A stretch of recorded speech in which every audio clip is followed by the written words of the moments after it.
ಭಗವಾನ್ ಶ್ರೀರಾಮನಿಗಾಗಿ ನಿರ್ಮಿಸಲಾದ ಹೊಸ ಭವ್ಯವಾದ ಮತ್ತು ದೈವಿಕ ದೇವಾಲಯದಲ್ಲಿ ಭಕ್ತರ ಸಾಗರವೇ ಹರಿದು ಬರ್ತಾ ಇದೆ. ಅಯೋಧ್ಯೆ ರಾಮ ಮಂದಿರದಲ್ಲಿ ರಾಮನ ದರ್ಶನವನ್ನ ಪಡೆಯುವುದಕ್ಕೆ ಬಯಸಿದ್ರೆ ಯಾವ ಸಮಯದಲ್ಲಿ ನೀವು ಅಯೋಧ್ಯೆ ರಾಮ ಮಂದಿರಕ್ಕೆ ಭೇಟಿ ನೀಡಬೇಕು, ಏನೆಲ್ಲ ತೆಗೆದುಕೊಂಡು ಹೋಗಬೇಕು ಅನ್ನೋದನ್ನ ತಿಳಿದುಕೊಳ್ಳಿ.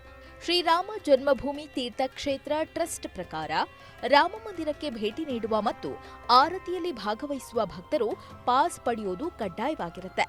ಗುರುತಿನ ಚೀಟಿ ಇಲ್ಲದೆ ಭಕ್ತರಿಗೆ ದೇವಸ್ಥಾನ ಪ್ರವೇಶಿಸುವುದಕ್ಕೆ ಅವಕಾಶ ಇರುವುದಿಲ್ಲ.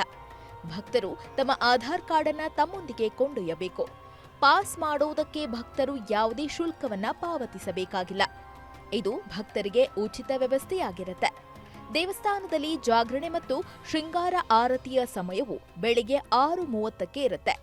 ರಾಮ ಭಕ್ತರು ರಾಮಲಲ್ಲ ಆರತಿಯಲ್ಲಿ ಪಾಲ್ಗೊಳ್ಳೋಕೆ ಒಂದು ದಿನ ಮುಂಚಿತವಾಗಿ ಭೇಟಿಯನ್ನ ಮಾಡಿಕೊಳ್ಬೇಕು. ಮಧ್ಯಾಹ್ನ 12 ಗಂಟೆಗೆ ರಾಮನಿಗೆ ಭೋಗ ಆರತಿ ನಡೆಯುತ್ತೆ. ಸಂಜೆ 7:30ರ ಸುಮಾರಿಗೆ ಸಂಜೆ ಆರತಿಯು ನಡೆಯಲಿದ್ದು, ಈ ಸಂಜೆ ಆರತಿಯ ಬುಕ್ಕಿಂಗ್ ಅನ್ನ ಹಗಲಿನಲ್ಲಿ ಮಾಡಬಹುದಾಗಿದೆ. ಒಂದೇ ಬಾರಿಗೆ ಕೇವಲ 30 ಮಂದಿ ಭಕ್ತರು ಮಾತ್ರ ಆರತಿಯನ್ನ ತೆಗೆದುಕೊಳ್ಳಬಹುದು. ಈ ಕಾರಣಕ್ಕಾಗಿ ಆರತಿಗೂ ಕೂಡ ಮುಂಗಡ ಬುಕ್ಕಿಂಗ್ ವ್ಯವಸ್ಥೆಯನ್ನ ಮಾಡಲಾಗಿದೆ. ರಾಮನ ಗರ್ಭಗುಡಿ ದೊಡ್ಡ ಹಾಲ್ನಂತಿರೋದ್ರಿಂದ ರಾಮನನ್ನ ನೋಡುವುದಕ್ಕೆ ಭಕ್ತರಿಗೆ 30ರಿಂದ 50 ಸೆಕೆಂಡುಗಳ ಕಾಲ ಅವಕಾಶ ಸಿಗುತ್ತೆ. ಇನ್ನು ಸದ್ಯಕ್ಕೆ ಅಯೋಧ್ಯೆಯಲ್ಲಿ ಜನದಟ್ಟಣೆ ಹೆಚ್ಚಾಗಿರೋದ್ರಿಂದ ನಿಮ್ಮ ಭೇಟಿಯನ್ನ ಸ್ವಲ್ಪ ಸಮಯಗಳ ಕಾಲ ಮುಂದೂಡುವುದು ಉತ್ತಮ. ಇನ್ನು ಮಂದಿರದ ಒಳಗೆ mobile, bag, chocolate, leather purse ಅಥವಾ ಯಾವುದೇ ಮೆಟಲ್ ವಸ್ತುಗಳನ್ನು ತೆಗೆದುಕೊಂಡು ಹೋಗುವುದಕ್ಕೆ ಅನುಮತಿ ಇರುವುದಿಲ್ಲ.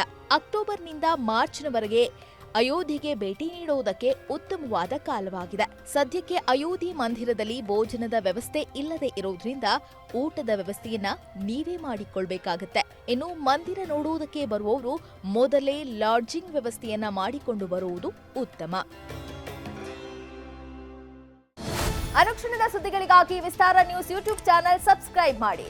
ಹೊಸ ಸುದ್ದಿಗಳ ನೋಟಿಫಿಕೇಶನ್ಗಾಗಿ ಬೆಲ್ ಐಕಾನ್ ಕ್ಲಿಕ್ ಮಾಡಿ. ಲೇಟೆಸ್ಟ್ ಅಪ್ಡೇಟ್ಸ್ಗಾಗಿ www.vistaranews.com ವೆಬ್ಸೈಟ್ಗೆ ವಿಸಿಟ್ ಮಾಡಿ. ಅಂಗೈಯಲ್ಲೇ ಜಗತ್ತಿನ ಸುದ್ದಿ ತಿಳಿಯಲು ವಿಸ್ತಾರ ನ್ಯೂಸ್ ಕನ್ನಡ ಆಪ್ ಡೌನ್ಲೋಡ್ ಮಾಡಿ.